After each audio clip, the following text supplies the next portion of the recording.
ఈ వీడియోలోని topic English మెథడాలజీకి సంబంధించినటువంటి లెసన్ ప్లానింగ్లో పార్ట్ 2 అనగా ఈ భాగంలో మనము పోయట్రీని టీచ్ చేయడానికి తీసుకోవాల్సిన స్టెప్స్ని నేర్చుకుంటాము. దానికంటే ముందు పోయట్రీని టీచ్ చేయడంలో గల ఆబ్జెక్టివ్స్ని ఒకసారి మనము చూద్దాము. కోల్రిడ్జ్ గారి అభిప్రాయం ప్రకారం prose as words in their best order and poetry as the best words in their best order. అనగా ప్రోజ్ అంటే అర్థం వర్డ్స్ని బెస్ట్ ఆర్డర్లో కూర్చడము, పోయట్రీ అనగా అర్థం బెస్ట్ వర్డ్స్ని బెస్ట్ ఆర్డర్లో కూర్చడం అని చెప్పచ్చు. Prose appears to head and poetry appears to heart. Prose అనేది హెడ్కి సంబంధించినది, అంటే మన బ్రెయిన్కి సంబంధించి ఉంటుంది. అలానే పోయట్రీ అనేది హార్ట్కి సంబంధించి ఉంటుంది. ఇంకొక ఆబ్జెక్టివ్ ఏంటి అంటే మెయిన్ ఆబ్జెక్ట్ వచ్చేసి గివ్ ప్లెజర్.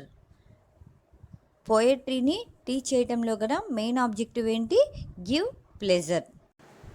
మరి ఈ పోయంని టీచ్ చేయటంలో గల జనరల్ ఆబ్జెక్టివ్స్ ఏంటో చూద్దాం. First one, to enable the students to appreciate the beauty of the poem. To enable the students to appreciate the beauty of the poem. Second, enjoy the music of the poem. Enjoy the music of the poem.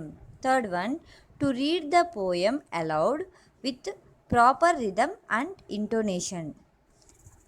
So ఓవరాల్గా students ఆ పోయంలోని బ్యూటీని అర్థం చేసుకొని దాని మ్యూజిక్ని enjoy చేస్తూ ఆ పోయంని దాని రిథమ్కి తగినట్లుగా ఇంటోనేషన్గా పాడటం అనేది నేర్చుకోవాలి.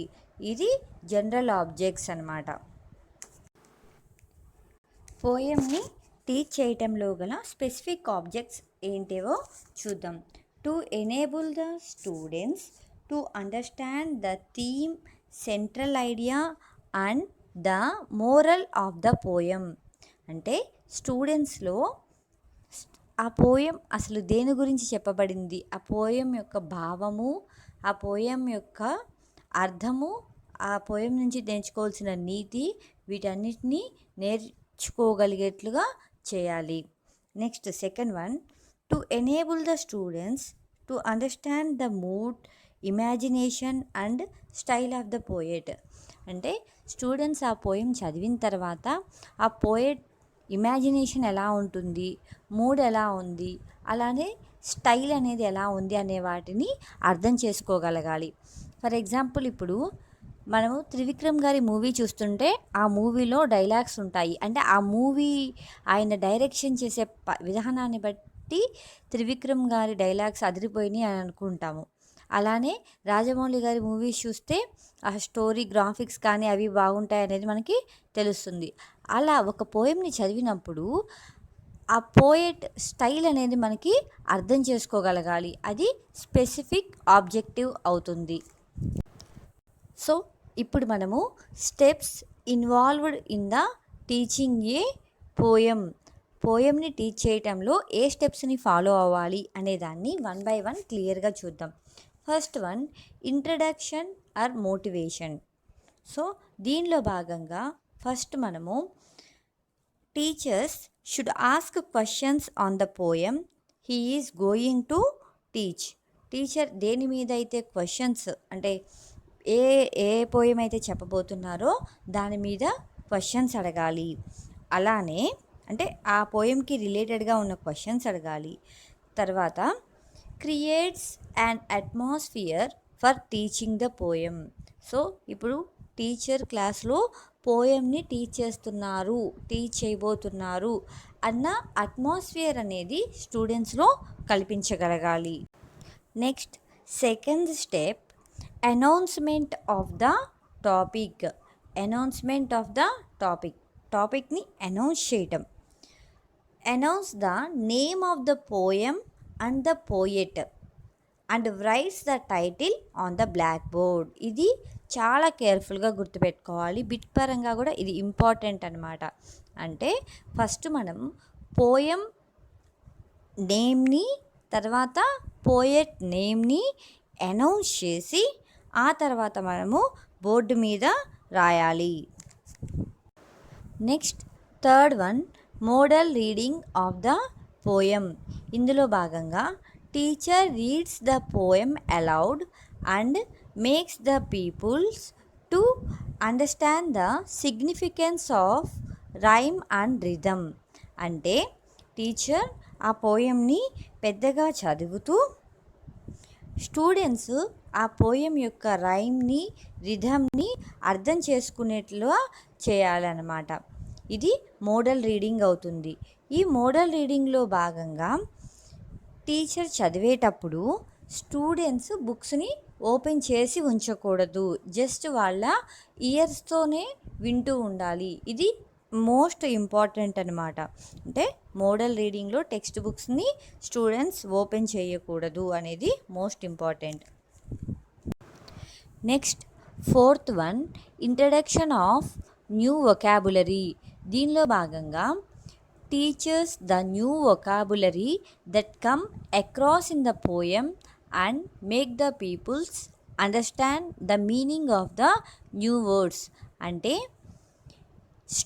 టీచర్ ఆ పోయంలో స్టూడెంట్స్కి అంతకుముందు పరిచయం లేనటువంటి కొత్త వర్డ్స్ ఏవైనా వస్తే ఆ వొకాబులరీని స్టూడెంట్స్కి ఎక్స్ప్లెయిన్ చేసి వాటి మీనింగ్ని వివరించి చెప్పాలి. ఇది fourth step. Next fifth step, oral reading of the poem by the teacher. Teacher oral reading చేయటం అనమాట. So once again reads the poem aloud with proper expression, rhyme and rhythm. Teacher ఆ పోయంని ఒకసారి పెద్దగా proper expression, rhyme and rhythm తోటి చదవాలి. Next sixth one, chorus reading by the peoples. So ఇక్కడ teacher makes the children read the poem aloud in గ్రూప్స్లో పోయంని పెద్దగా చదివేట్లుగా టీచర్ పిల్లలకి నేర్పించాలి. దీనివల్ల ఏమవుతుంది అంటే chorus reading will be more effective in poetry. Next seventh one, study of the పోయంని చదవటం. Teacher explain the poem bringing out the central idea. Teacher ఈ సెవెంత్ స్టెప్లో పోయంని స్టూడెంట్స్కి ఎక్స్ప్లెయిన్ చేసి సెంట్రల్ ఐడియా అనేది, అంటే ఆ పోయం యొక్క సెంట్రల్ ఐడియా, భావము అనేది పిల్లలకి అర్థమయ్యేట్లుగా చేయగలగాలి. తర్వాత అలా చేసేటప్పుడు appreciating the beauty of the poem. కంపల్సరీగా టీచర్ బ్యూటీని అప్రిషియేట్ చేస్తూ, అంటే ఆ పోయంలో పోయెట్ వాడినటువంటి వర్డ్స్ని, ఆ పోయం యొక్క బ్యూటీని అప్రిషియేట్ చేస్తూ ఎక్స్ప్లెయిన్ చేయాలి. తర్వాత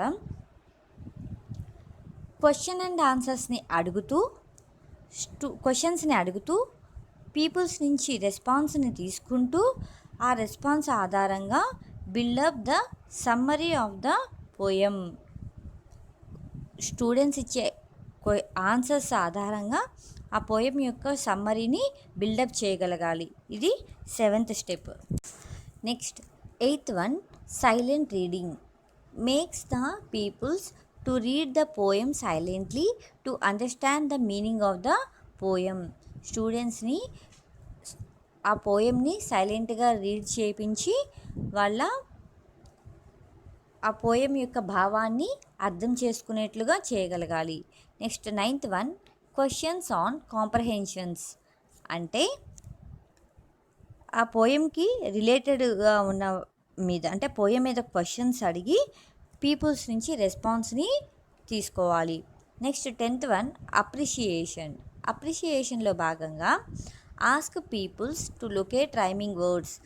స్టూడెంట్స్ని రైమింగ్ వర్డ్స్ ఎక్కడున్నాయో వాటిని లొకేట్ చేయమని అడగటము. తర్వాత explain the poetic words, mood and style of the poetic వర్డ్స్ని, అలానే ఆ పోయిట్ స్టైల్ని ఎక్స్ప్లెయిన్ చేయాలి. Next figures of speech and the central idea of the పోయంని కూడా ఎక్స్ప్లెయిన్ చేయాలి teacher. Next 11th one, recitation of individual reading by the peoples. అంటే దీంట్లో భాగంగా పీపుల్స్ని మనము ఓన్గా ఒక్కొక్కరిని పిలిచి చదవమని అడగటం జరుగుతుంది. Ask the peoples to recite the poem with expressions, rhyme and rhythm to bring out the beauty of the poem. అంటే స్టూడెంట్స్ని పిలిచి ఒక్కొక్కరిని చదవమని అడగటం జరుగుతుంది. Next 12th one, రీక్యాప్చులేషన్.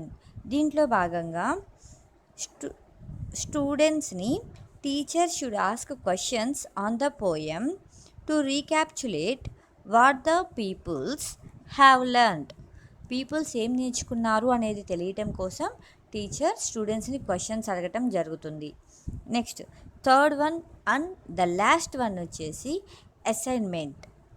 Teacher concludes his lesson by devising some exercise on the poem and assigning it to the pupils for homework. Teacher లెసన్ని ముగించే ముందు ఆ పోయంలోని కొన్ని భాగాలను అసైన్మెంట్లుగా డివైడ్ చేయడం జరుగుతుంది. అదే స్టూడెంట్స్కి హోంవర్క్స్గా ఇవ్వడం అనేది జరుగుతుంది. దీంట్లో మెయిన్ పాయింట్ ఏంటి అంటే teacher should write assignment on the blackboard. Teacher తప్పకుండా బ్లాక్ బోర్డ్ మీద ఆ అసైన్మెంట్ని రాయాలి. సో ఈ 13 పాయింట్స్ని మనము పోయంని టీచ్ చేయడంలో గల స్టెప్స్గా తీసుకుంటాం.